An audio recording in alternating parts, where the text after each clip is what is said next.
sa bawat kwento, buhay at pag-asa, damhin mo sa puso. Sa kwento ng buhay, tayo'y nagkakaisa. Inspirasyon at aral, hatid ng Taguig TV sa'yo.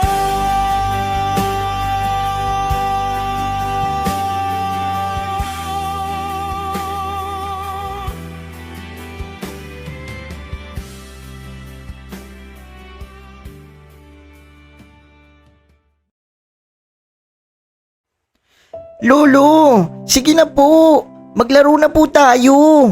Ay nako apo, saglit lang. Nagluluto lang ako. Hintay mo lang ako. Mamaya maglalaro tayo. Sige na po, Lolo. Gusto ko lang po kayo makalaro. Ay nako, gumagawa pa ako nitong panggamot sa ubo ko. Hayaan mo muna ako dito. Maya-maya maglalaro din tayo. Pero Lolo, sabi niyo po sa akin, maglalaro po tayo ngayon. Bakit hindi po kayo maglalaro ngayon kasama ko? Maglalaro ako kasama mo. May ginagawa lang ako. Ano po ba yung ginagawa niyo? Iniinom ito para gumaling ang ubo. Ay nako, ikaw talagang bata ka. Umupo ka muna dito. Kukwentuhan na lang kita. Kukwentuhan niyo po ako? Ano pong kwento? Ha? Gusto ko po yung may mga aral po ulit. Yung lagi niyo kinukwento sa akin. Tulad ng dati, kukwentuhan ulit kita. Alam mo, Leo, merong isang bata noon, nangangarap lang siya dati. Lagi siyang tinutukso ng kanyang mga kalaro at laging sinasabihang walang mararating. Pero alam mo ba, lumipas ang panahon, naging maganda ang buhay niya. Ang galing naman po. Pero ano po ang pangalan ng bata? Ang pangalan ng bata, Leo. Parang ako po yun ah. Kaya nga sabi ko sa iyo apo, hindi ba? Mangarap ka lang. At alam kong matutupad mo ang pangarap mo. Huwag kang matakot na tumingala sa pangarap mo. Sapagkat lahat ng pangarap, kung may pagpupursige ka sa buhay, at kung ang pangarap ay nanggagaling sa puso, mas matibay ang ibinabato mo sa mundo. Ano pong ibinabato sa mundo? Kapag tayo'y nangangarap apo, nagsesend ito na signal sa mundo. Ang universe ay gumagawa ng kakaibang magic para ang pangarap mo'y mangyari. Pero kailangan sipagan at laging maging mabuti sa kapwa. Sapagkat kalulugdan ka ng Panginoon. Ang galing naman po. Ibig sabihin po, kung mangangarap tayo, matutupad yun? Oo, apo. Pero maraming mga limitasyon. Katulad na lamang ng pwesto natin sa buhay. Hindi tayo mayaman. Pero libre tayong nakakapangarap. Ibig sabihin po, magiging doktor ako? Kung yun ang gusto mo at nasa puso mo, hindi yan imposible. Sapagkat habang gumagalaw ka para makuha ang pangarap mo, mas lalo itong lalapit sa'yo. Oy, kayong dalawa maglolo. Pwede ba? Tatay, huwag niyo na pong paasahin sa kung anumang delusyon niyo yung bata. Halika na Leo, tulungan mo na lang ako maglaba. Mamaya nandiyan ang kukuha niyan. Kailangan na matapos agad ang paglalaba. Sige po. Lolo, maiwan ko muna po kayo. Basta tandaan mo, hindi ako nagsisinungaling.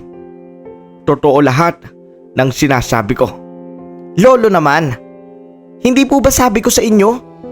Tigilan nyo ang kadilusyonan nyo sa apo nyo. Dahil hindi yan makatutulong. Ang kailangan natin ngayon, kumita ng pera. Dahil wala tayong kakainin kapag hindi tayo nagtrabaho. Yung mga sinasabi-sabi nyong pangarap, imposible mangyari yan sa atin. Yung mga doktor-doktor na gusto mo, itapon mo yan. Tara na, tulungan mo na ako maglaba.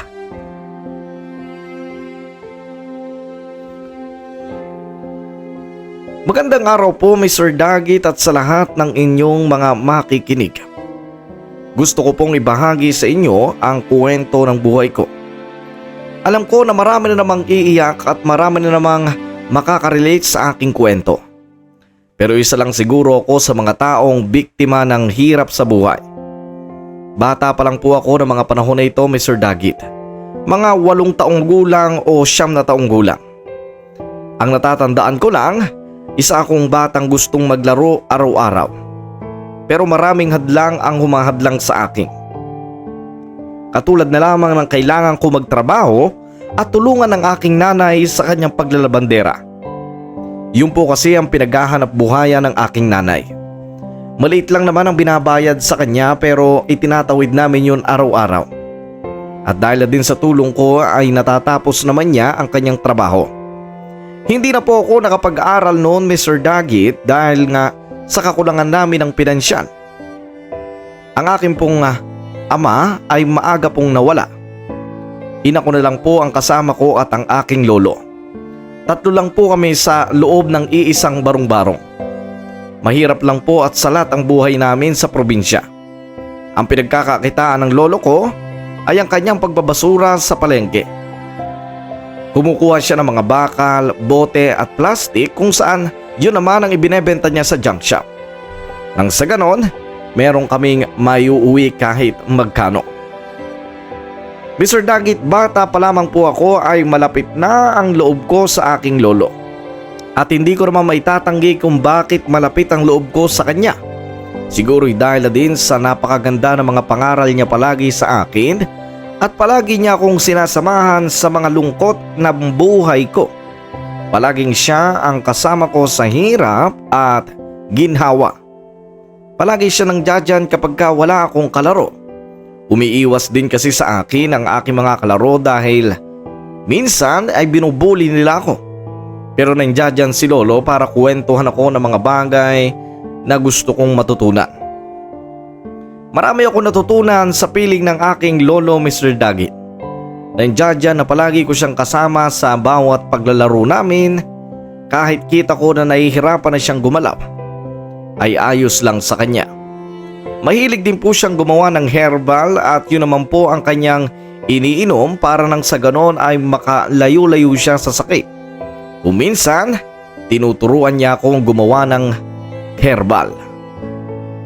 Ganito lang apo, tadari mo lang itong dahon na ito.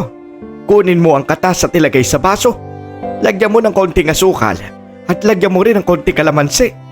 Tapos inumin mo. Yan ang magpapaganda ng buong araw mo.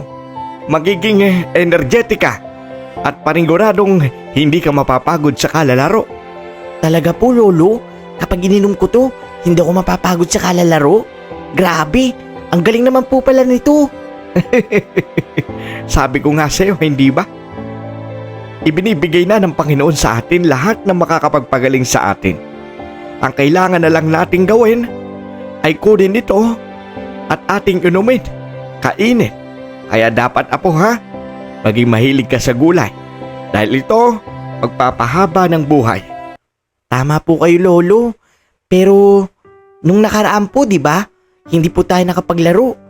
Pwede po bang maglaro po tayo ngayon? Ay, sa bagay na yan apo, baka hindi mo na kita masamahan. Marami kasing gagawin si lolo. Magsisibak pa ako ng kahoy. Okay lang po.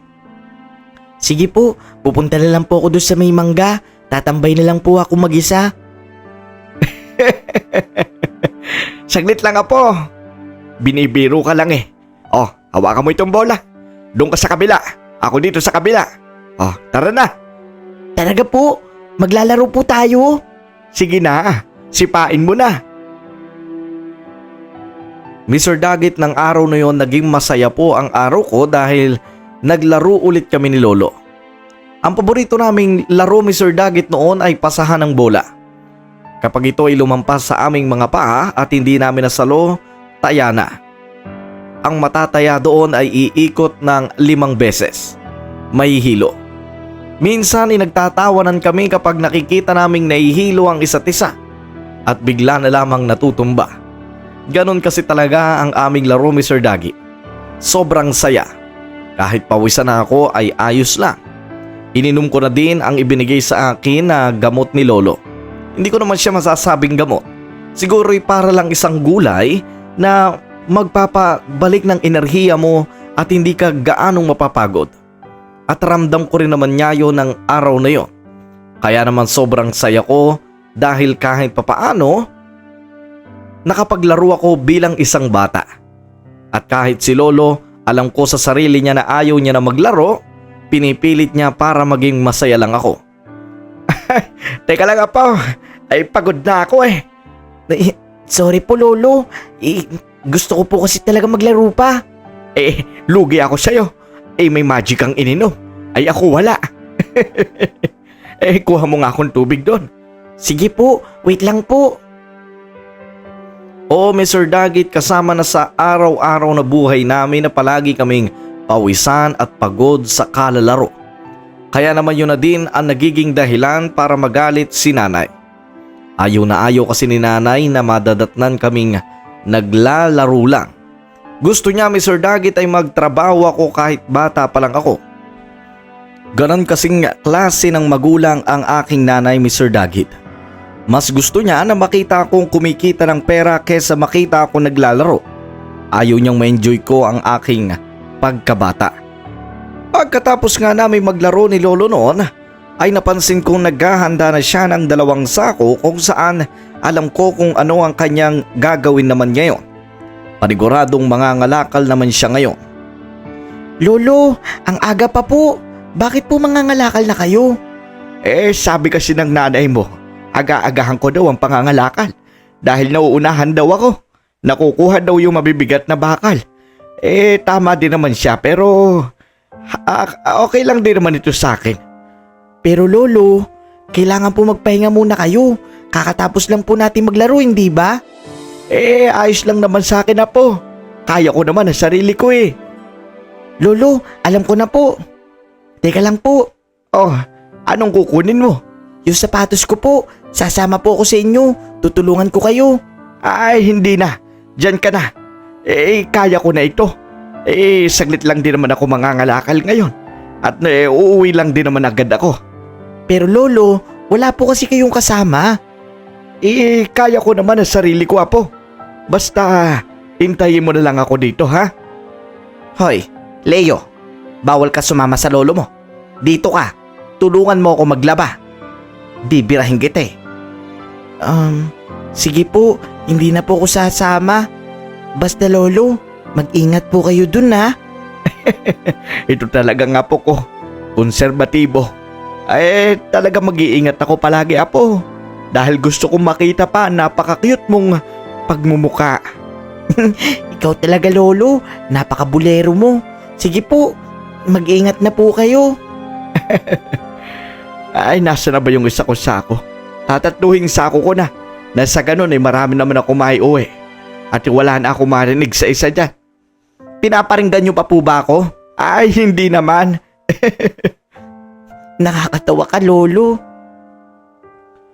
Mr. Dagit, ng araw na yon umalis na rin si Lolo na nakangiti.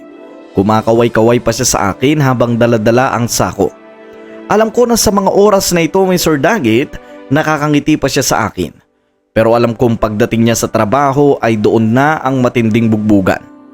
Alam ko na kapag nagtrabaho siya doon, ang bibigat na mga dadalhin niya. Kaya minsan, Mr. Dagit, mas gusto kong samahan siya sa kanyang pangangalakal. Matanda na rin po kasi si Lolo at alam kong mahina na rin ang kanyang mga kasukasuhan. At alam ko na sa mga ganitong klase ng trabaho, mas pipiliin niya nga ang may katulong. Ayaw niya lang na makaranas lang ako ng paghihirap sa pangangalakal. Kaya mas pinipili niyang kayanin mag-isa. Kaya para sa akin, siya ang hero ko. Tumulong na din ako noon kay nanay sa paglalabandera. At Mr. Dagit, kusot dito, kusot doon. Kung minsan ay nagsusugat na rin ang aking mga daliri. Kahit bata pa lang ako ay naranasan ko na mga ganong klase ng trabaho. Pero hindi ko naman yun may iwasan dahil kailangan. Dahil kapag hindi ako nagtrabaho at hindi ko tinulungan ng aking nanay ay paniguradong sasaktan niya ako. O Mr. Dagit, nananakit po ng pisikal ang aking nanay na mga panahong yun. At alam ko, sobrang matindi ang galit niya sa akin noon pa man, lalo na kay Lolo. At ang bagay na yon ang hindi ko pa rin may paliwanag hanggang ngayon. Kaya naman ako pa rin yung batang humahanap ng kasagutan. Makalipas lamang ang ilang oras, medyo hapon na noon at magdidilim na nang umuwi ang aking lolo. Dala-dala niya ulit ang sako at wala na yung laman. Pero may dala siyang pera.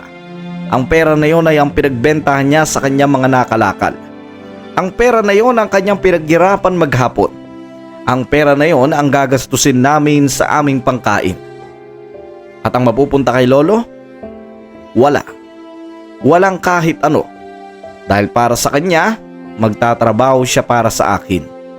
Kaya naman Mr. Dagit, lahat ng paghanga at lahat ng saludo ko ay naka kay lolo. Dahil kitang kita ko ang hirap na ginagawa niya. Pag uwi pa niya ng bahay ay kakalungin niya ako, kakantahan at kukwentuhan ng kung ano-ano. Kaya naman sobrang mahal na mahal ko ang lolo ko, Mr. Dagit. Ni minsan ay hindi sumagi sa isip ko na kung paano kung mawawala siya.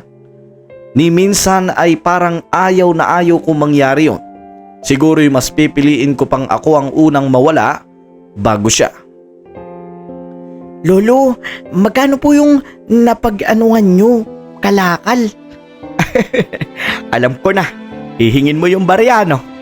Opo, kasi po gusto ko lang din pong bumili nung pagkain na dala-dala po ni na Bugs kanina. Hinihili po nila ako. Talaga naman yung mga batang yan. Binubuli ka na naman nila. Parang ganun na nga po. Nakita ko po kasi sila kanina nung naglalaba ako. Sabi nila, hindi daw ako makakabili nun kasi wala tayong pera. Ay nako, eto, meron namang 15 pesos dito. Putal lang naman ito. Huwag mo na lang sabihin sa nanay mo, ha? Basta ibili mo na lang ng pagkain. Talaga po? Salamat po, Lolo. Yumakap na lang ako sa kanya at inabot niya sa akin ang pera. O Mr. Dagit, meron niya ako nakita noon na pagkain na dala-dala ng aking mga kalaro noon sa harapan namin. At habang ako'y naglalaba, abay tila nang aasar pa sila. Doon nila kinakain sa harapan ko ang mga pagkain nila. Kaya naman dahil na din sa gutom at dahil na din sa hili, gusto ko rin makabili. Dahil na din sa aking bata pa ang pag-iisip, gusto ko ring maranasan yun. Kaya naman pagkatapos akong bigyan ni Lolo ay agad na ako nagpasama sa kanya sa tindahan. At bumili kami ng pagkain kung saan doon niya kaparehas sa kaparehas ng kinakain ni Bugs. Nakita rin ako noon ni Bugs. Uy, nakabili ka ng pagkain na yan? Sino nagbigay sa'yo ng pera? Sino nagbigay sa kanya ng pera? Ako ang nagbigay sa kanya ng pera. Ikaw na bata ka. Wag na wag mo sasabihan ang apo ko na walang pera, ha? Dahil nagtatrabaho kami para sa kanya. Oh, pasensya na po. Binibiro ko lang naman po siya. Saka hindi yun biro. Doon nyo pa nga kinakain sa harapan ko. Lolo, wait lang po. Kakainin ko po to sa harapan niya. Ay, apo. Hindi tama ang bumawi sa kapwa. Wag na wag mong pag-aaralan yan. Huwag kang magtarin manggalit sa kanya. Palitan mo ng pagmamahal. Ikaw, Bugs, gusto mo ba ng pagkain? Kung pwede po. Lolo, bibigyan natin siya? Napakasama ng ugali nan. Apo, kahit gaano kasama ang tao sa'yo, palagi pa rin kabutihan ang ibalik mo sa kanya. Sige na, bigyan mo siya ng pagkain. Ito, Bugs. Pasensya ka na kanina. Ayos lang naman yun. Kainin mo yan. Sige na, uuna na ako. Magaling, Leo. Tama yan. Binigyan mo ko ng pagkain? Salamat sa'yo, Leo. Mabait ka pala. Pasensya na kung lagi kitang binubuli. Tama yan. Magkameron kayo ng kapatawaran. Lalo na at iisang nayon kayo. Kayo rin ang magtutulungan sa hinaharap. Doon niya, Mr. Dagit, ay umuwi na kami sa bahay. At nakita ko na lamang doon na mayroon ng pagkain. Nagluto na rin pala si nanay ng aming kakainin. Mr. Dagit, hindi ko rin po matansya palagi at hindi ko mapagtanto kung bakit palagi siya nakasimangot. Palaging galit si nanay. Parang ayaw na ayaw niyang makikita kung kasama ko si Lolo. Yun kasi ang nararamdaman ko, Mr. Dagit. Nang pag-uwi ko kasi ay nagdadabog siya kung saan-saan daw kami pumupunta at gumagala. Pero sabi ko naman sa kanya, ayos lang naman yun dahil kasama ko naman si Lolo. Pinagtanggol din ako nun ni Lolo. Ang sabi naman ni Lolo ay nakapagbigay na siya ng pera at nakapangalakal na. Ano pa ba daw ang iniingay nito at isinesermo nito sa amin? Pero hindi na lang namin yun pinansin at pinalipas na lamang namin. Habang kumakain pa nga kami noon ay nakakarinig pa kami ng nguto kay nanay. Parang ayaw na ayaw niyang lagi kaming kasabay sa pagkain. Kasi kung minsan, iniiwan niya kami sa kusina at pumupunta siya sa salas at doon kumakain mag-isa. Kaya naman, doon na namin napagtanto ni Lolo na siguro may galit niya sa amin si nanay. Siguro may mali na kaming nagagawa. Kaya naman ang oras na yon, nang dumaan pa ang maraming araw ay hindi muna kami naglaro sa labas. Hindi muna kami naggala. Pero hindi pa rin nababago ang ugali ni nanay. Ganun pa rin siya. Palaging galit, palaging mainit ang ulo. Lahat ng makita niya ay kanyang pinapansin. Hanggang isang gabi ay nagising na lamang ako sa isang ingay. Habang natutulog ako noon, Mr. Dagit, sa aking kwarto ay nagising ako na nag-uusap si Lolo at ang aking nanay. Hay nako, papapasukin mo pa yung batang yan? Kulang na nga yung kinikita natin dito pa lamang sa bahay. Gusto mo pang pumasok ang batang yan? Diyos ko naman, Lolo, talaga namang naghahanap ka ng sakit ng katawan eh. Ay gusto ko lang naman na matupad niya ang pangarap niya. Maganda ang pangarap ni Leo. Gusto niya maging isang doktor. Tumigil ho kayo sa kadilusyonan nyo. Sa pwesto ho natin at sa estado natin sa buhay, imposible mangyari yan. Walang imposible sa taong nangangarap. Tandaan mo, lahat ng tao ay hindi isinilang na may kakayahang abutin agad ang pangarap nila. Kahit ang mayayaman, kailangan nilang mag-aral para lamang makamit ang kanilang mga gusto sa buhay. Gusto ko makapag-aral si Leo. Magdodoble kayod ako para kahit papaano may bigay ako sa kanyang pambaon. Hindi nga ho maaari. Magkasalungat ang gusto natin. Ang gusto ko magtrabaho yung batang yan. At saka bakit natin siya pag-aaralin? Hindi ba't ampon lang yan? Hindi ba't hindi naman natin yan kadugo? Bakit natin pag-aaralin ng taong hindi naman natin kadugo at wala namang kahit anong koneksyon sa atin? Kahit ampun lang si Leo, may karapatan siyang bigyan ng pag-aaral at edukasyon. Mali ang mindset mo. Dapat minamahal natin si Leo dahil wala na siyang magulang. Dapat tayo ang tumatayong magulang niya. Hindi tayo ang tumatayong nagpapahirap sa kanya. Kung hindi mo siya hayaang mangarap at abutin ang kanyang mga pangarap, pues sino magtatrabaho para sa atin?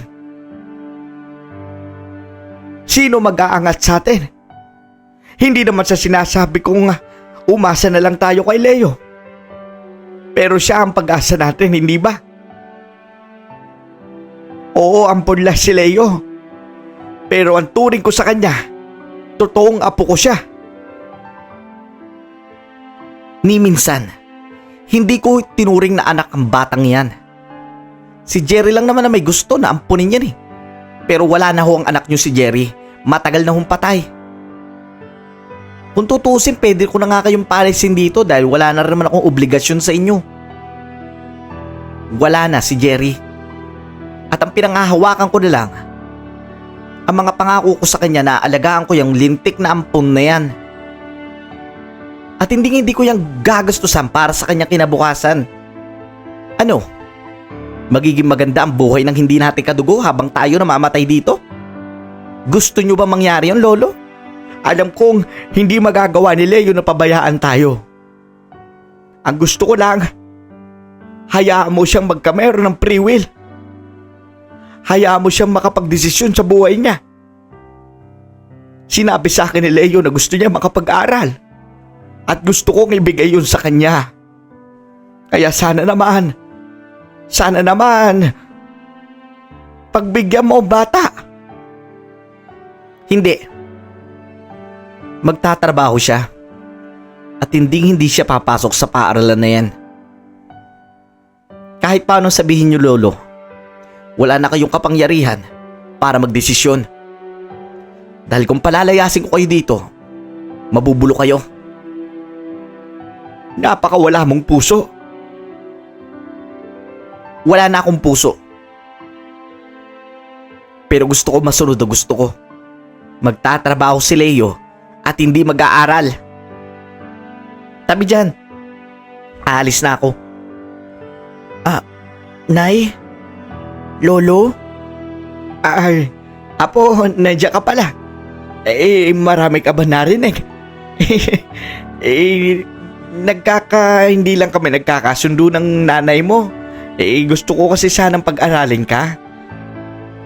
Nadinig ko po yung lahat, Lolo. Bakit hindi niyo po sinabi sa akin agad? Sige na po, papasok na po ako sa kwarto. Leo! Diyos ko. Mr. Dagit, ng araw na yon, parang nadurog ang puso ko sa aking mga narinig. Lalo na nang marinig ko na hindi ko pala sila tunay na kadugo. Ako pala ay inampun lang. Inampun lang pala ako dahil hindi magkaanak-anak noon sina nanay at tatay. Kaya naman ang kanilang naging desisyon ay ang umampo ng bata nang sa ganon magkameron sila ng mga tatawag nilang anak. Sobrang sakit sa akin na ang tinuturing ko palang lolo ay hindi ko kadugo. Na hindi ko pala siya kaano-ano. Kaya naman napaisip na lamang ako noon kung sino ba talaga ako. Sino ang ako sa nakaraan? Sino ang mga tunay kong magulang at nasaan na sila? Para akong isang basura noon na tinapon sa kawalan. Para akong isang basura noon na wala ng pag-asa sa buhay. Lalo na marinig ko ang masasakit na salitang binitawan ni nanay sa akin. Pumasok ako noon sa kwarto ko at ako ay nagkulong. Dinig ko naman si Lolo na umiiyak na noon sa labas at kinakatok ang kwarto. Pero hindi ko siya magawang papasukin dahil sa bugso na rin ang damdamin ko.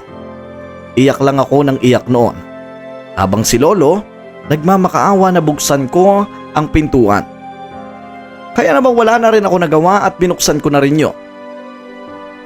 Nakita ko si Lolo na umiiyak habang mahigpit niya akong niyakap.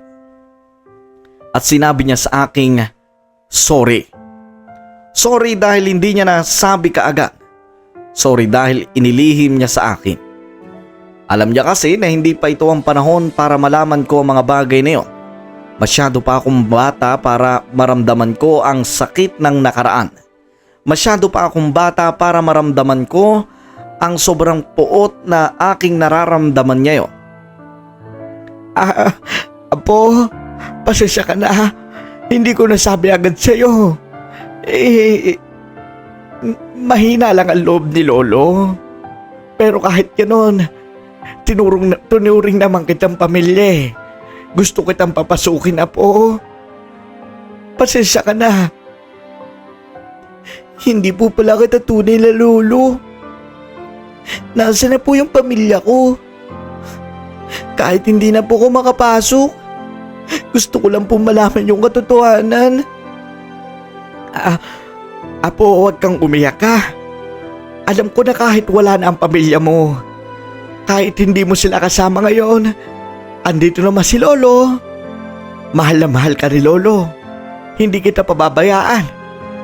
Hindi kita iiwan. Basta, huwag kang umiyak. Maging masaya ka lang. Alam ko na masakit sa'yo na laman mo.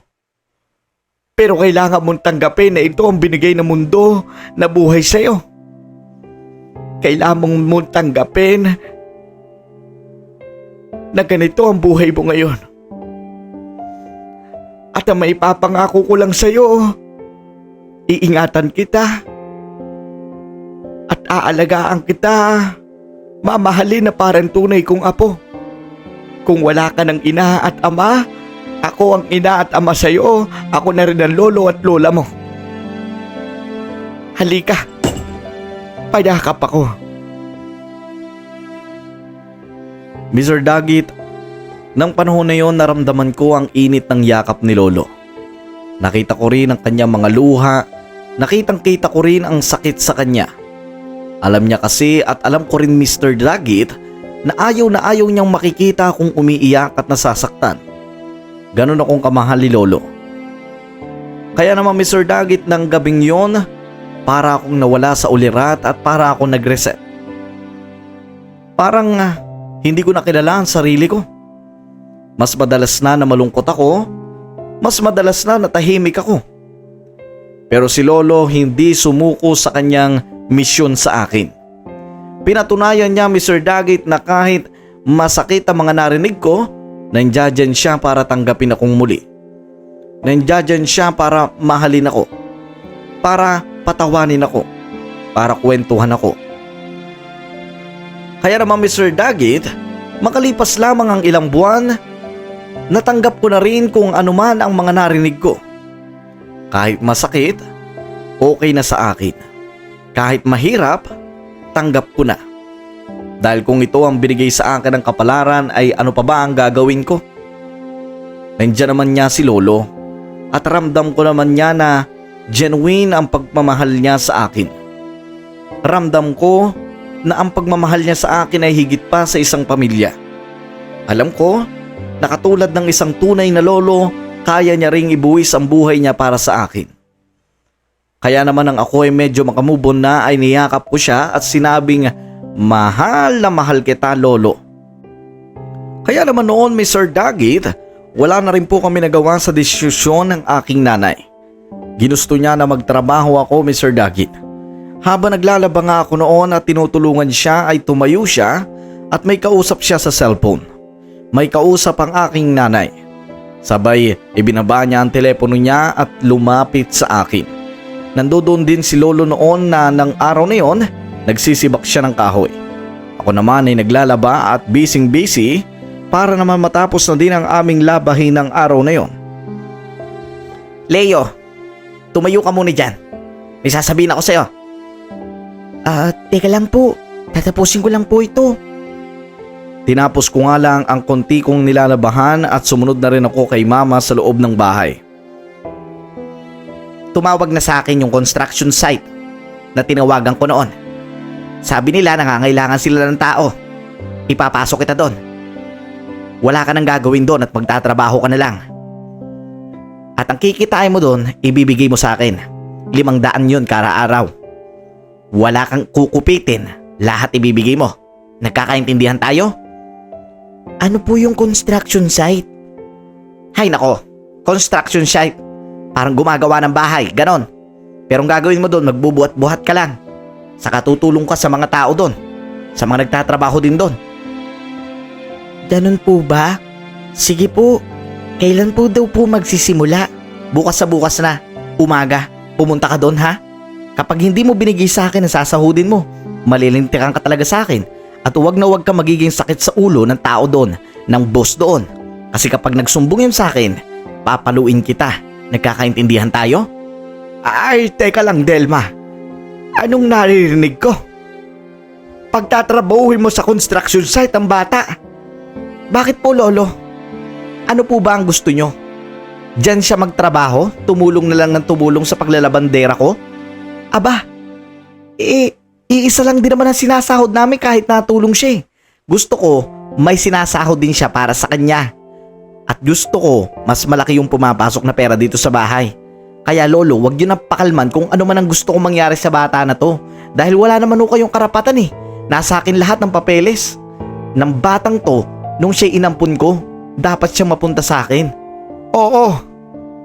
Pinayagan ka ng gobyerno na ampunin niya dahil alam nilang kaya mong palakihin at kaya mong alagaan. Hindi para pagtrabahuin. Natitimang ka na ba?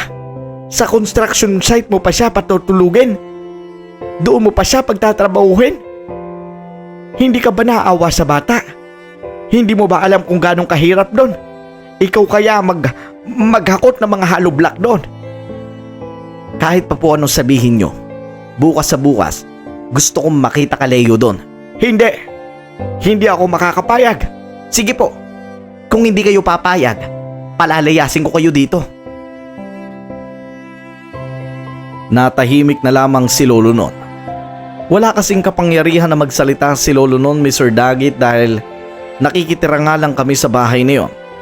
Hindi naman kasi sa anak ni Lolo ang ginastos sa bahay na yon. Ang babaeng yon ang siyang gumastos ng lahat sa bahay. Kaya naman kami ni Lolo, wala kaming kapangyarihan para magdesisyon sa buhay namin. Kung ano man ang sabihin ni nanay, iyon ang nangyayari. Kaya naman Mr. Dagit, kinabukasan ay naghanda na nga agad ako upang pumunta sa construction site. Sinabi pa ni nanay na ako lang daw ang mag-isang pumunta doon at huwag ako magsama, lalong-lalo na si Lolo. Pero habang naglalakad ako sa madilim na sakahan namin noon, may dala lang ako maliit na flashlight. Medyo umaga pa kasi yon at mga 5 AM. Kaya naman hindi pa sumisikat ang araw. Nang biglang lumitaw si Lolo sa akin likod, dala-dala niya ang isang bag. Apo, hintayin mo ko. Lolo, sabi po ni nanay bawal po kayo sumama. Ay, pwede bang pabayaan kita doon? Tara na, sasamahan ka na sa construction site na yon. Kakausapin ko rin yung boss mo doon. Ganun po ba? Sige po. Wala na ako nagawa ng Mr. Dagit dahil natatakot din naman ako magbiyahe noon mag-isa. Bata pa lang po kasi ako noon, Mr. Dagit. Wala pa po akong kamuwang-muwang noon. Pero dahil nga sa ganid kong nanay at dahil sa masama niyang ugali, gusto niya akong pagtrabahuhin. Gusto niya na kahit papaano'y kumita rin ako ng pera para sa kanya. Mr. Dagit, sa hindi po nagtatanong, meron din po kasing luho ang aking nanay at yon ang kanyang araw-araw na pagbibinggo. Oo, nagtatrabaho siya sa umaga hanggang hapon, pero sa gabi wala siya sa amin. Nandoon siya sa bingguhan. Doon niya inuubos lahat ng kinita namin ni Lolo. Kaya naman Mr. Dagit, nang pagpunta nga namin doon sa construction site ay sumalubong sa amin ang isang lalaki. Oh, yan na pala yung bata. At ikaw Lolo, gusto mo rin ba mag-apply dito? Ay, ito yung bata na sinasabing papasok sa inyo. Tumatanggap ba talaga kayo ng ganyan dito? Hindi pa naman ito nasa wastong gulang para magtrabaho. Ay, sa totoo po niyan, natanggap po talaga kami. Lalo na dahil sa maliit na labor, kailangan din. At syempre, nilalagay naman namin sila sa maayos na pagtatrabahuhan. Yung hindi masyadong mahirap. Gusto mo magtrabaho na, iho? Gusto mo magsimula na? Ano po bang gagawin? Doon nga Mr. Dagit ay sinamahan niya na kami sa loob ng construction site. Marami mga nagtatrabaho doon. Ang iba ay napapatingin sa akin. Nagtatawanan. Pinagtatawanan nila ako dahil parang sa isip-isip nila, nababasa ko na ang sinasabi nila ay paano magtatrabaho ang isang batang katulad ko na nasa 9 na taong gulang lamang. Babago pa lang magsasampung taon. Nang makarating kami sa loob ng construction site ay humarap kami sa isang sobrang taas na mga hollow block na magkakapatong. Nakita namin doon lahat. Napakadami. Ayan, nakikita mo yung mga hollow block, Otoy? Hahakutin yan papunta doon sa may truck. Medyo malayo din ang paghahakutan. Yung kaya mo lang ang dalhin mo.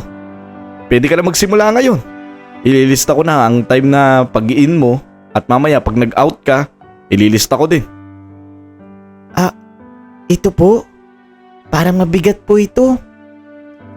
Hindi naman masyado pero kung kaya mo, edi gawin mo. Pero kung hindi, edi maghanap ka na lang na ibang trabaho. Ganun lang naman kami dito. Ay, teka lang ho. Ay, mabigat to ang mga hollow block na ito. Hindi ho yata ito kakayanin ng apo ko. Testingin nyo lang ho. Doon nga Mr. Dagit ay hinubad ko na ang aking bag, pati na rin ang aking sapatos. Masakit man sa aking Mr. Dagit pero pinilit kong buhatin ang mga hollow block na yon. Dalawa ng dalawa ang buhat-buhat ko papunta doon sa may truck. Pero sa unang buhat ko pa lang nakita ko nang umiyak si Lolo. Tumakbo siya papalapit sa akin. at sinabing itigil ko daw yon. Ay, hindi. Hindi mo dapat gawin yan. Umalis tayo dito. Hindi kita kayang nahihirapan ng ganyan, Leo. Lolo, kaya ko po. Hindi. Hindi ka dapat yan. Diyos ko. Kunin mo yung bag mo. Aalis tayo dito. Lolo, mawalang galang na po. Akala ko po magtatrabaho yung bata. Ay, hindi siya nararapat dito. Maghahanap kami ng ibang trabaho. Sige po. Nasa sa inyo naman po yan. Wala po kaming karapatan para pigilan kayo. Doon nga, Mr. Daggett, ay umalis kami sa construction site na yun. Kinausap ni Lolo ang boss doon. Pinapunta naman ako ni Lolo sa kanyang kakilala na may barbershop. Sabi niya kasi na maaaring mas madali ang magiging trabaho ko doon. At Mr. Daggett, nang nakapunta na kami sa barbershop na yon, medyo malaki pala ito at kilalang barbershop. Maraming mga nagpapagupit. Nandoon din si Lolo at sinamahan niya nga ako. Sinabi niya kasi nakakilala niya ang may-ari noon at gusto niya doon ako magtrabaho. Ayaw niya raw na makita akong nahihirapan. Lalo na nang makita kong umiyak siya nang ako ay nakita niyang nagbubuhat ng hollow block. Sabi niya sa akin, hindi niya kayang makita akong magtrabaho ng ganon. Hindi niya kayang makita ang katulad kong nahihirapan ng ganon. Kaya naman dinala niya nga ako sa barbershop ng kanyang kakilala. Oy, Lolo Franz, kasama niyo po pala ang apo niyo. Ay, ako nga. Kakausapin lang sana kita. Maaari ba? Ay, okay naman po. Kayo pa po ba, Lolo Franz? Meron na rin po kami mga bakalat plastic dito. Baka gusto niyo po. Ay, bukas ko na lang yung kukunin. May iba talaga kami lakad ngayon. Ganun po ba? Bakit po? Ay, ito kasing bata. Itong apo ko. Naghahanap siya ng trabaho.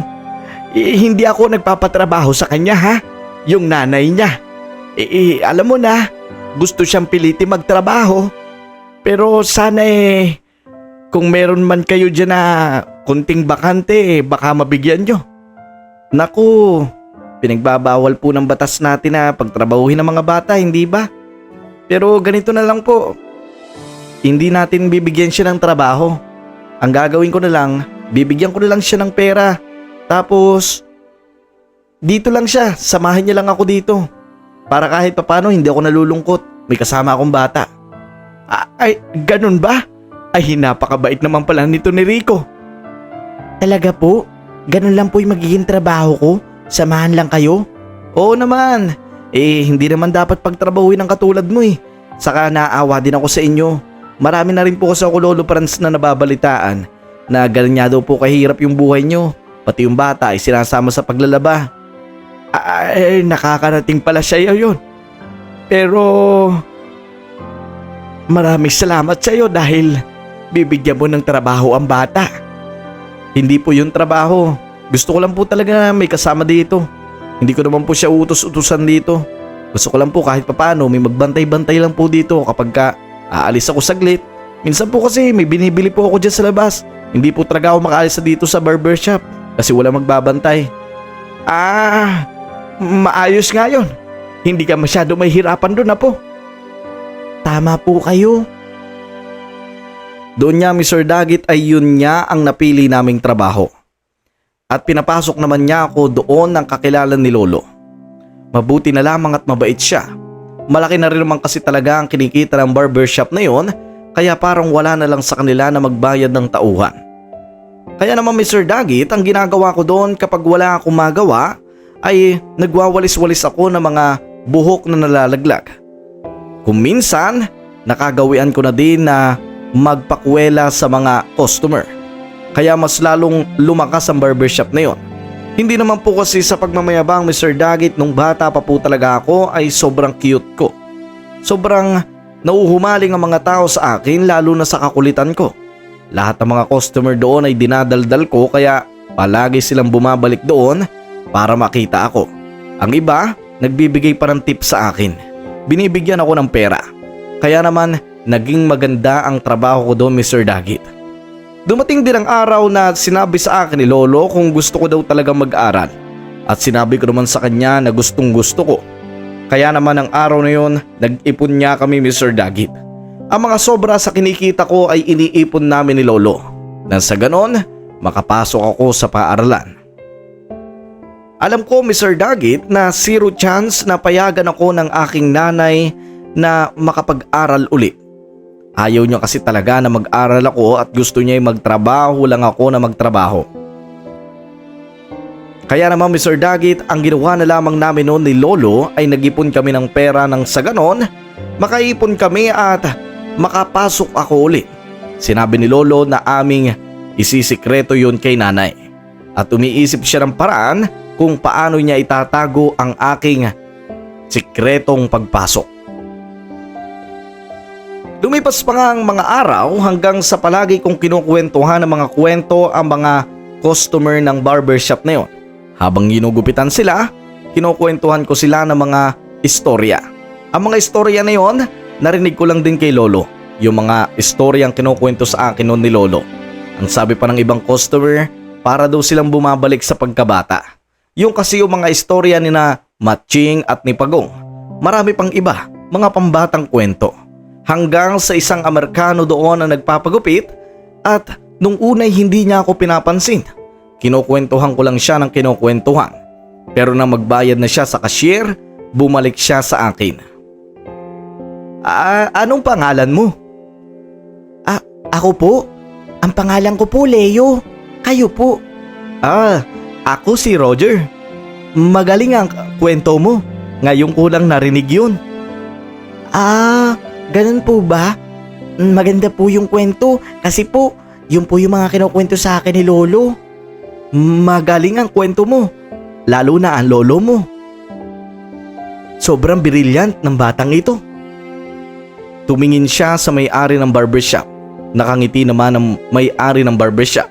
Para kasi sa kanya, sobrang maganda na ito para sa kanyang shop dahil maraming customer ang nahuhumaling sa akin. Pero nang araw na yon, akala ko'y bibigyan lang ako ng pera ng Amerikano. Pero nagkamali ako. Sakto pa na dumating doon si Lolo na may dalang balutan dahil lagi niya akong dinadalhan ng pagkain doon. Nakita niya ang kausap ko ang Amerikano. Natawa pa siya. Ang sabi niya ay kung sino-sino na lang daw ang kinakausap ko. You're brilliant. Magaling kang bata ka. Magaling ang mga kwento mo. Ang totoo niyan, taga North America ako. Nagkameron ako ng asawa dito. Gusto ko sana na tulungan ka. Bakit andito ka? Bakit wala ka sa school? Hindi po kasi ako nakakapag-aral kasi po ayaw po akong pag-aralin ni Mama dahil po kapos po kami sa pinansyal. Oh, pinansyal. So, gusto mo pumasok ulit sa school? Gusto ko po pero baka hindi po ko payagan ni Mama eh. Mawalang galang na ho. Oh, who are you? Ako ho yung lolo ni Leo. Ano po ba maipaglilingkod namin? Sabi ko kasi, kanina pa niya ako kinakwentuhan ng mga kwento. Maganda ang kwento. Piling ko matalino ang bata. Kaya sabi ko, baka may maitulong ako sa kanya. Gusto ko siya pag-aralin, scholarship, college, ako lahat ang gagastos. Totoo po ba ito? Hindi ho ako nagbibiro. Natuwa ho sa bata, lalo na ang napaka-cute niya.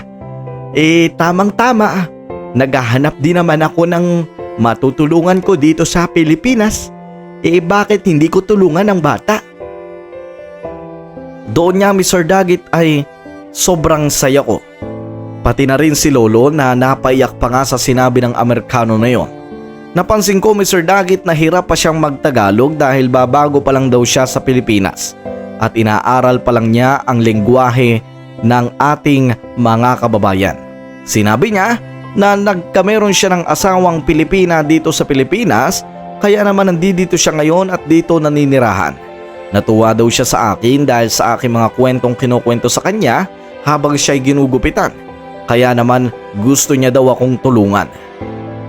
Doon niya ay kinausap niya may-ari ng barbershop at sinabi rin ang kanyang plano.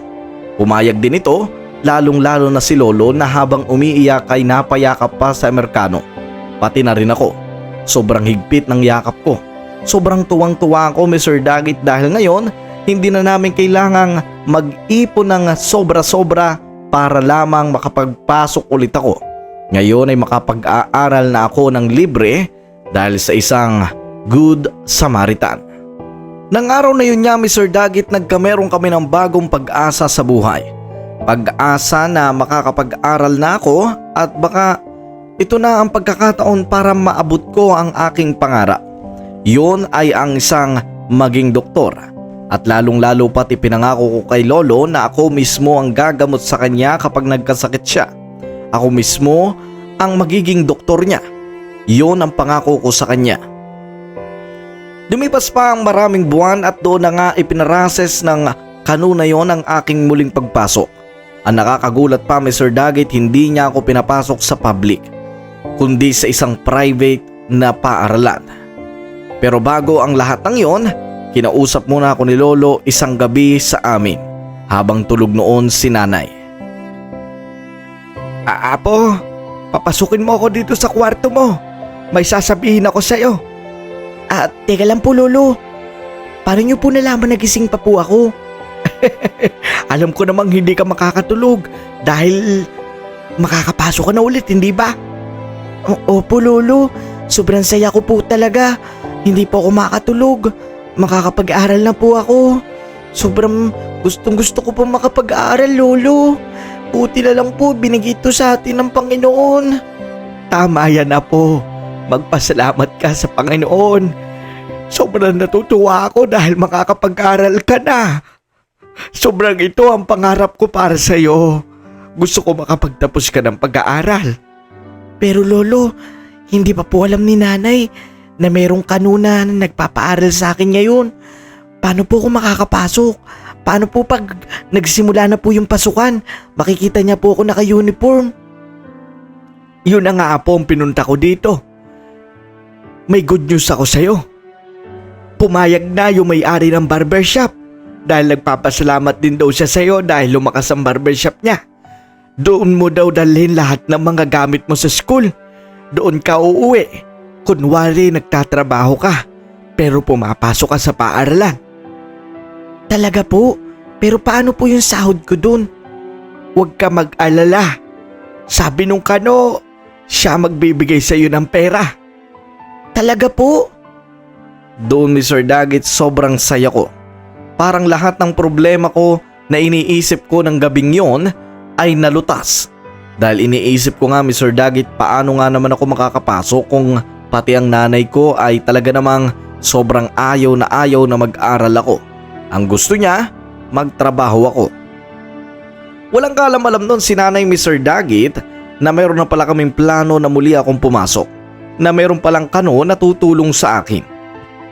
Dahil nga medyo busy siya sa kanyang pagbibinggo, sa kanyang pagsusugal at kung ano-ano pang hindi namin alam na aktibidad na kanyang ginagawa, ay doon niya, Mr. Dagit, ay nakapagplano nga kami at naisagawa na namin ang aming pinaplano. Nagpatuloy ang mga araw hanggang sa buwan ng una kong pasok sa school. Naging maayos ang lahat, Mr. Dagit. Kasama ko pa noon si Lolo. Pumasok ako bilang isang grade 1. Dala-dala niya ang aking bag, ang aking mga gamit sa paaralan. Oh, Apo, galingan mo ha. Gusto ko marami kang star sa kamay pag-uwi. Lolo, salamat po. Medyo kinakabahan ako, pero kaya to. Kaya mo yan, Apo. Naniniwala ako sa iyo. Makakaya mo yan. Basta, palagi ka magdasal kapag hindi mo alam ang sagot. Opo, Lolo. Magdadasal po ako palagi. Doon niya, Mr. Dagit, ay unang araw ng school ko, nakita ko nga ang aming teacher. Hindi ko ma-imagine, Mr. Dagit, ang sayang nararamdaman ko ng mga araw na yon. Sobrang saya. Parang walang makakapantay sa saya ko noon. Sobrang sarap pala na pumasok. Lalo pat nakita ko mga kaklase ko noon na sobrang babait. Hindi katulad ng mga nakalaro ko noon sa amin na palaging mga bully. Silang lahat may respetong ipinapakita sa akin. Silang lahat, palakaibigan at palangiti.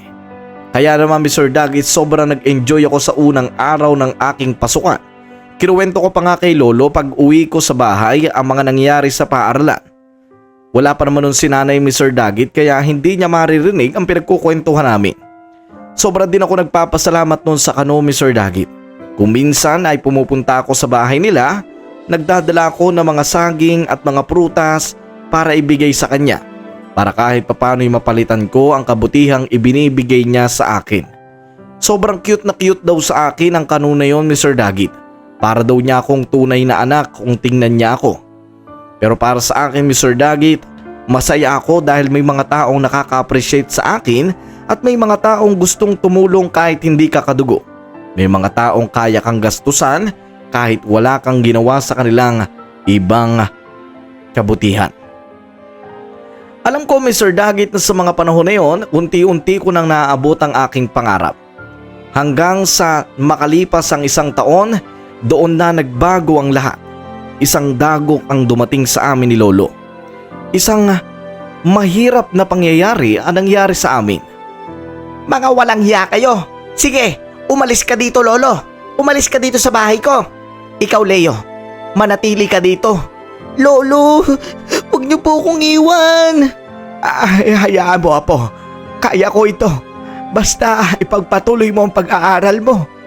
Hindi po. Huwag niyo po akong iwan Lolo. Nang araw na yun Mr. Dagit nalaman ni Nanay na pumapasok ako sa paaralan. May nakapagsabi kasi sa kanya Mr. Dagit na isang tsismosang kapitbahay na nakita daw ako sa paaralan na naka-uniforme. Kasama ko daw si Lolo. Pinaalis niya si Lolo noon Mr. Dagit.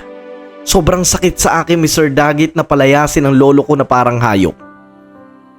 Walang nagawa si Lolo noon kundi ang lumayas sa bahay na yon dahil wala rin naman siyang karapatan para pumunta doon at bumalik.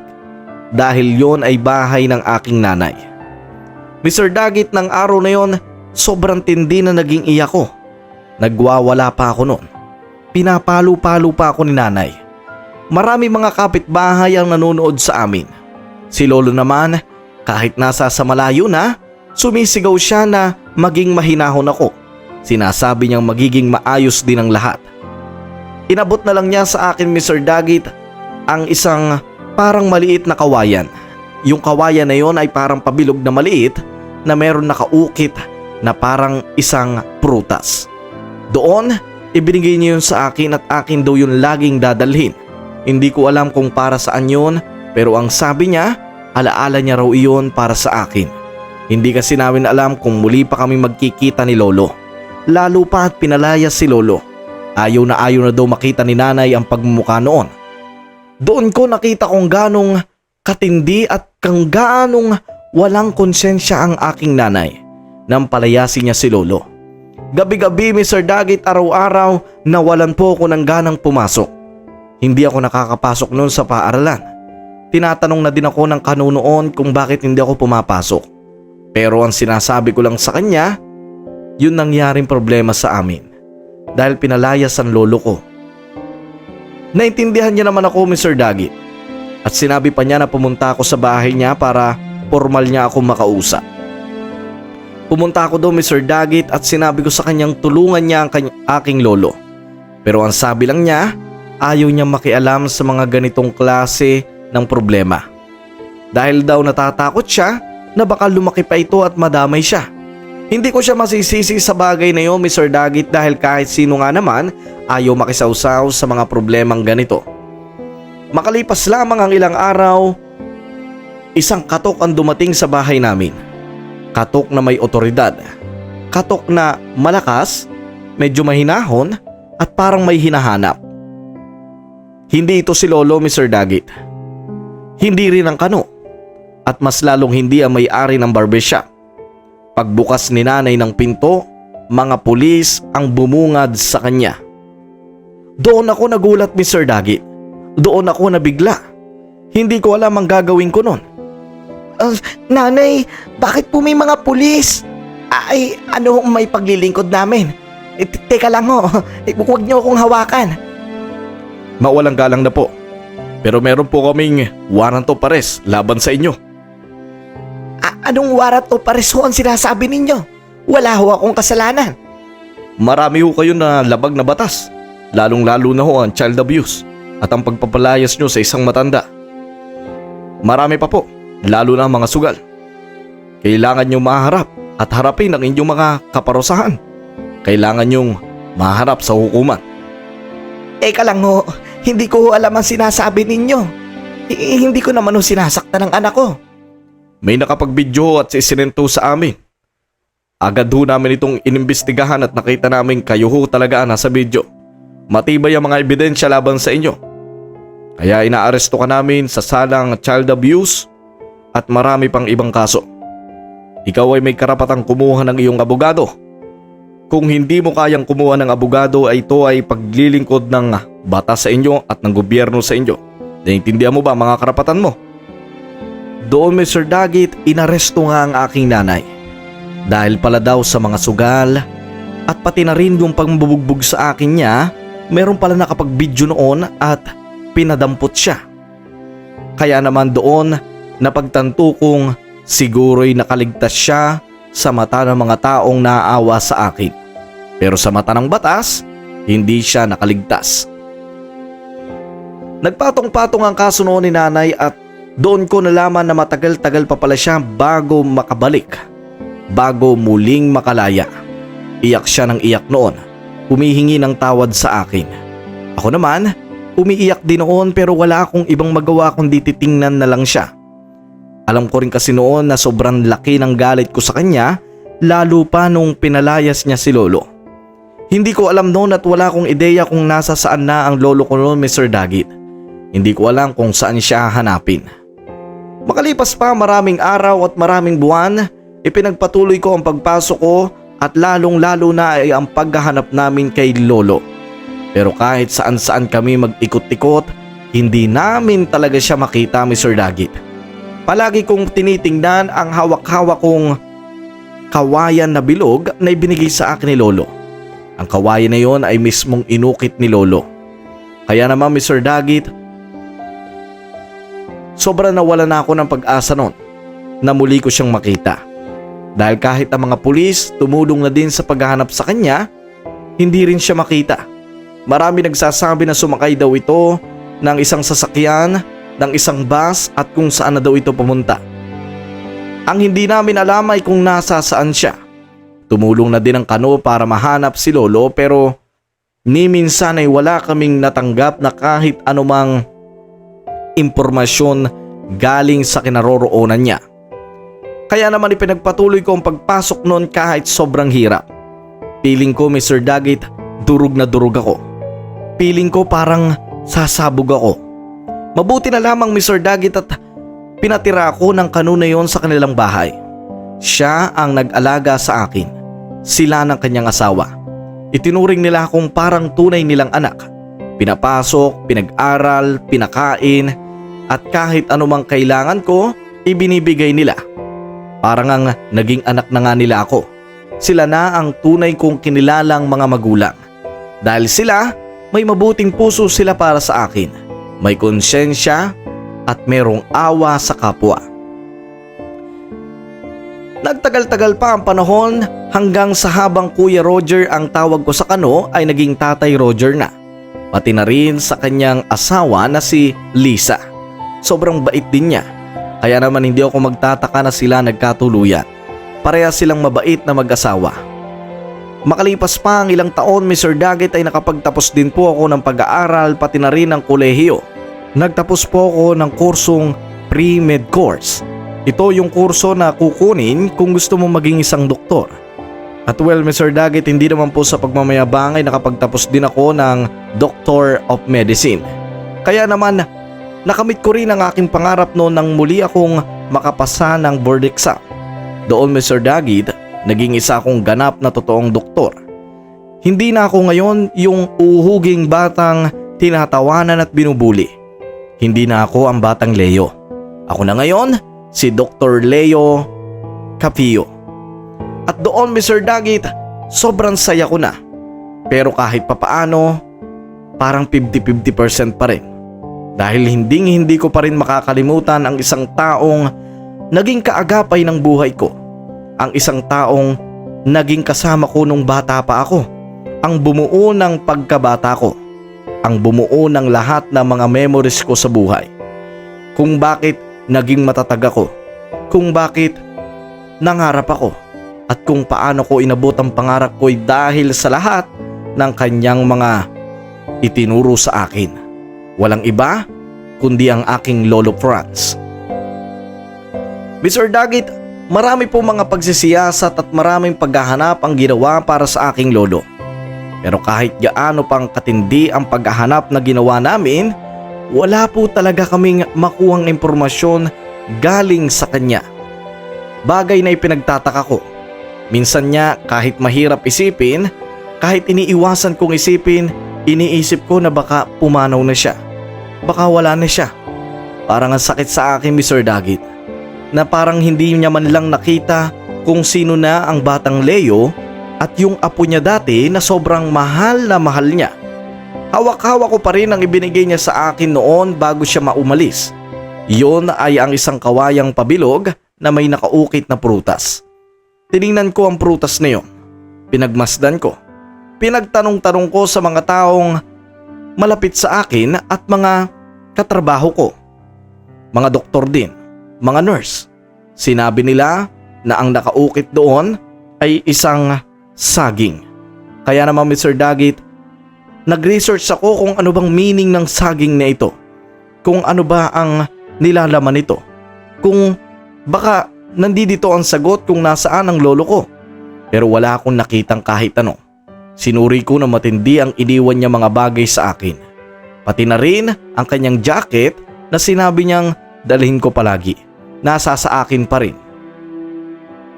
Bata pa po ako nang mawala ang aking lolo. Siguro yung mga 10 taong gulang. Pero ngayon, matanda na ako. Mga 28 years old. Hindi ko pa rin siya nakikita. Isa na akong ganap na doktor at hindi naman sa pagmamayabang ay sumikat na din po ako at marami na mga tao nagtitiwala sa akin bilang doktor. Ako ang pinakamagaling na doktor noon sa ospital na pinagtatrabahuhan ko. At totoo niya, Mr. Daggit, hindi naman sa pagmamayabang, ako po ay naging isang mayaman na tao. Dahil na rin sa marami kong achievements sa aking pagiging doktor. Pero kahit sa sobrang dami ng achievements na dumating sa akin, hindi ko pa rin makalimutan ang lolo ko. Gabi-gabi, umiiyak ako at iniisip ko na mahanap ko siyang muli. Habang isang araw, habang ako ay nasa office at kausap ko ang isa sa pinakamatalik kong kaibigan na doktor, na pagkwentuhan namin si lolo. Dr. Leo, lagi niyo pong dala yung kawayan na yan. Para saan po ba yan? Ito? Ang totoo niyan, binigay ito sa akin ng lolo ko bago siya mawala. Sobrang miss na miss ko na yung lolo ko eh.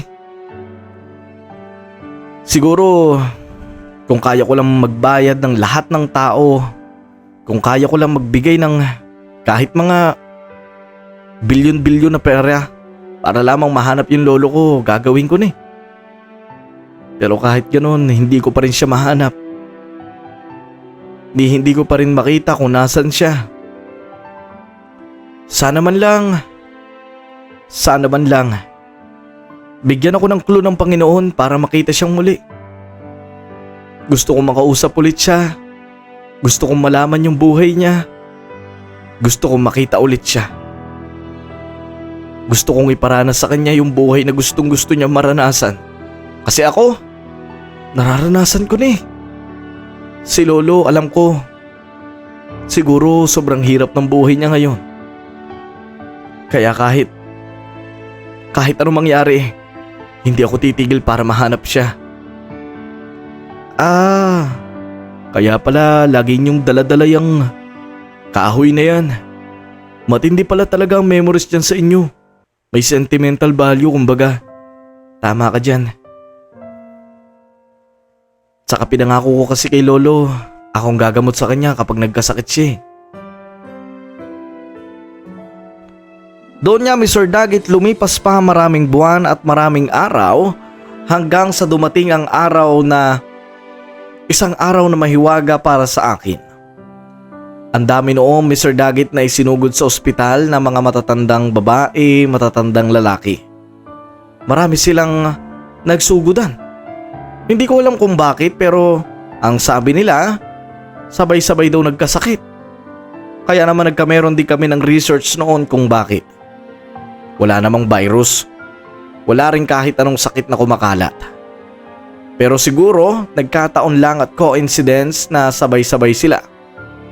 Habang pinuntahan ko ang mga pasyente at tinaasikaso sila, tinatanong kung okay lang ba sila, kung may nararamdaman sila, pumukaw sa aking atensyon ang isang matandang isinusugod sa ospital. Sabi ng mga doktor doon, nabangga daw ito sa riles. Nabangga daw ng tren.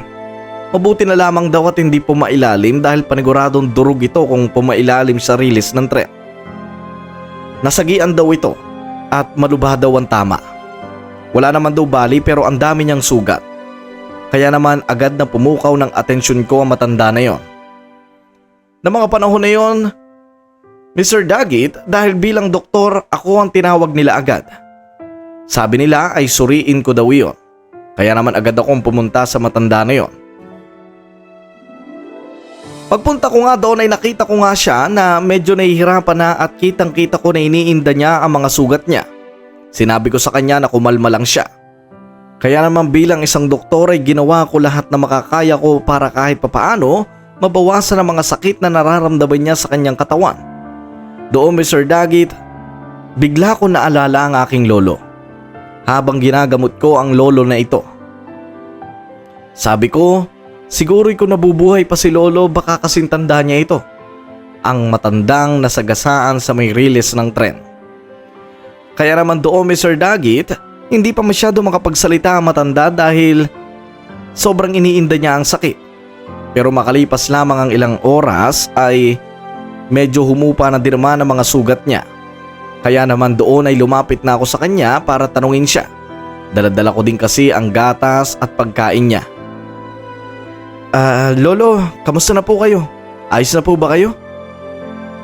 Ayos na naman ako. Mabuti na lamang at naisugod agad ako. Nangangalakal kasi ako eh. Bigla na lamang may tren. Hindi ko namalayan. Nangangalakal po. Ang totoo niyan lolo, medyo delikado po kasing mangalakal sa may gilid ng riles ng tren. Alam ko po kasi dyan po kayo nakakakuha ng maraming kalakal eh. Sa may riles ng tren kasi dyan tinatapon lahat. Tama ka. Bakit mo nalaman yan? Ang totoo po kasi niyan, yung lolo ko po dati, nangangalakal din po talaga lagi. Sinasabi niya na masaya daw manguha ng kalakal sa riles ng tren. Kasi doon marami daw siyang nakukuha. Mabuti naman.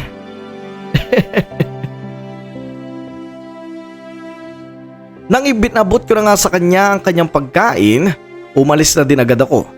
Hindi ko na malayan na nalaglag pala ang bilog na kawayan na nasa bulsa ko noon. Nang nalaglag ito ay nakita ito ng matanda. Sumigaw naman siya na sinabi niya sa aking may nalaglag daw sa akin na bagay. Ay ho, nalaglag yung gamit mo. Pasensya na po. Nalaglag po pala. Ano yan? Ito po. Binigay po ito ng lolo ko dati. Binigay ng lolo mo yan? Patingin niya ako niyan. Tingnan niyo po. Maganda po yung pagkakaukit, hindi ba? Ginamitan po talaga ng skills. Magaling po talaga yung lolo ko na mga ukit-ukit. At ang totoo po niyan, talagang idol ko po siya. Saka yung mga memories namin, hindi ko makakalimutan. Doktor ka na ba ngayon? Doktor na po ako ngayon. Saka mahirap lang po talaga kami dati. Kaya ako tinatanong kung doktor ka na ngayon. Kasi sabi ko sa iyo noon, maabot mo ang pagiging doktor. Ano ho? Maabot ang... Tama ang nadinig mo. Sinabi ko sa iyo noon, di ba? Mangarap ka at magiging doktor ka. At itong kawayan na ito, ito ang ibinigay ko sa iyo noon. Apo, ikaw na ba yan, Leo? Lolo? Lolo Franz? Ibig sabihin po, kayo po si Lolo? Lolo! Ako nga ito, Apo. Mabutit nakita kita ulit. Miss na kita, Apo. Isa ka ng doktor. Opo, Lolo. Sobrang tagal ko kayong hinamanap, Lolo. Nasa na ang nanay mo?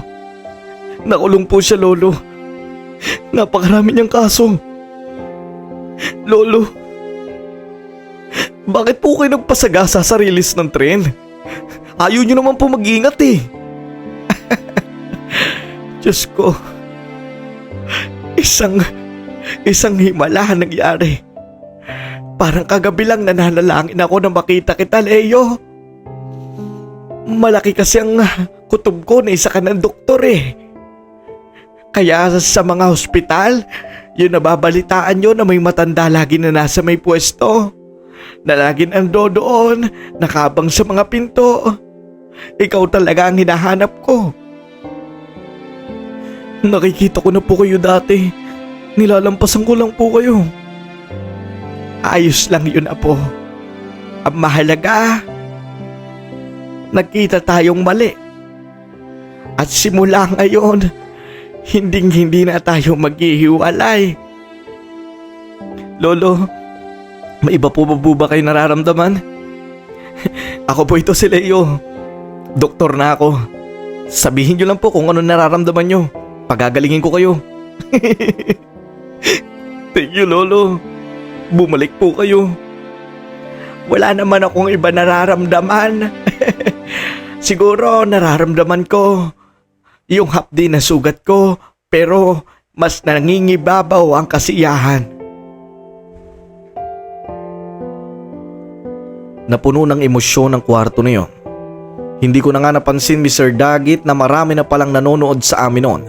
Mga doktor, ang iba ay nagbidyo pa. Umani rin ito ng maraming views at maraming likes sa Facebook dahil pinost ito ng aking mga katrabaho. Doon ko naramdaman muli ang init ng yakap ni Lolo Franz. At lahat ng kanya mga alaala noon sa akin ay parang biglang bumangga sa puso ko. Parang biglang nanariwa lahat. Parang bigla na lamang akong ibinalik sa pagkabata. Ang dating batang Leo, yumayakap pa din. At muling nagpapababy sa kanyang lolong, si Lolo Franz. Wala na siguro akong ibang mahihiling pa sa sarili ko. Nakuha ko na kung ano man ang pangarap ko na maging doktor at syempre, ang makita kong muli ang aking lolo. Para sa akin, sobrang panalo na ako sa buhay. Para sa akin, wala na akong mahihiling pa. Simula nga noon, Mr. Dagit, isinama ko siya sa aking malaking bahay. Doon niya nakita lahat. Ang layo na raw na narating ko. Ibang-iba na raw ako sa dating Leo. Ngayon, sobrang ganda na ng buhay namin. Si nanay naman, Mr. Dagit, muling nakalaya sa kulungan. Humingi siya ng tawad sa akin. At well, Mr. Dagit, dahil sa pangaral ni Lolo na huwag magtanim ng galit, muli ko siyang tinanggap. Pero ngayon, ako na may kapangyarihang magdesisyon sa lahat. Mabait na rin naman si nanay at natuto na rin siya makisama. Naging maayos ang aming buhay. Si nanay noon na sobrang mainitin ang ulo, ngayon sobrang masiyahin na din. Para na rin si Lolo. Nakikita ko pa nga palagi sila nagbibiruan at nagtatawanan. Di katulad noon, nagigising na lang ako sa gabi na nag-aaway sila. Ngayon, masaya na kaming lahat. Siguro'y dahil na lang din sa hirap ng buhay kaya naging ganun ang aking nanay. Siguro'y dahil na lang din sa kagustuhan ng Panginoon kaya nangyari lahat ng yon sa buhay namin. Ngayon, mas nauunawaan ko na kung ano ang aral sa buhay namin. Yun ay ang pagtanggap muli sa mga tao Kahit ang ibinigay nito sa atin ay sobrang hirap at sakit. Wala nang masihigit pa sa taong kaya magpatawad kahit paulit-ulit siyang nabigo. Kaya noon, Mr. Dagit, nabuhay kami na matiwasay at masaya. Ako bilang isang Dr. Leo, ang kanilang doktor. At ipinangako ko nga kay Lolo ang mga ipinangako ko sa kanya noon ng bata ako, lahat yon ay tinupad ko. Sinabi ko sa kanya, ako ang magmimistulang doktor niya sa hirap at ginhawa. Kaya naman Mr. Dagit at sa lahat ng inyong mga tagapakinig, maraming salamat po dahil nabasa nyo at naikwento nyo ang kwento ng aking buhay. Ang aking kwentong ito ay hindi nangangahulugan ng mga masasamang gawain, kundi ito ay isang inspirasyon lamang para sa inyo. Nawa po'y may mapulot kayong aral at hindi ang masasamang bagay na narinig nyo. Gusto ko po, itatak nyo sa mga utak ninyo ang mga nabasa ninyo at ang inyong mga nakinig. At well, hanggang dito na lamang po ang aking kwento. Ako si Leo at ito ang kwento namin ni Lolo Franz. Maraming salamat po Mr. Dagit at sa inyong programa. Mga kadagit at sa mga bago pa lamang nating kadagit, mag-subscribe, i-like, i-share at syempre mag-comment na rin kayo at akin niyang babasahin at pupusuan. Para palagi tayong may upload at palagi kayo ma-update tuwing may bago tayong upload. Yun lamang po, maraming salamat. Itong muli ang Dagit TV. Nagpapaalam. Peace out.